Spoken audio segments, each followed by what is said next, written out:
IPL போட்டியின் 12வது season தொடங்கி விறுவிறுப்பாக நடந்து வருகிறது. இதுவரை 15 போட்டிகள் முடிந்துள்ள நிலையில் டெல்லி, சென்னை, ஐதராபாத் மற்றும் கொல்கத்தா ஆகிய 4 அணிகள் முதல் 4 இடத்தில் உள்ளது. இதில் நடப்பு சாம்பியனான சென்னை அணி முதலில் விளையாடிய 3 போட்டிகளில் தொடர்ந்து வெற்றி பெற்றது. நேற்று முன்தினம் மும்பை அணியுடன் நடந்த போட்டியில் சென்னை அணி தனது முதல் தோல்வியை தழுவியது.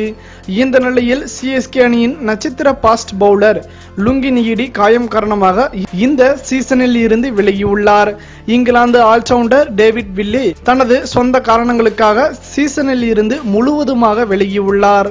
இந்த நிலையில் சென்னை அணி பிராவோவை மட்டும் நம்பியிருந்த நிலையில் நேற்று முன்தின போட்டியில் பிராவோவுக்கு காயம் ஏற்பட்டதால் வரும் சனிக்கிழமை பஞ்சாபுடன் நடைபெறும் போட்டியில் பிராவோ பங்கேற்க மாட்டார் என தகவல்கள் தெரிய வந்துள்ளது.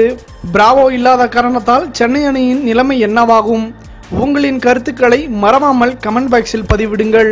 மேலும் இது போன்ற சுவாரஸ்யமான செய்திகளை உடனுக்குடன் தெரிந்து கொள்ள தமிழ் சேரை சேனலை சப்ஸ்கிரைப் பண்ணுங்க.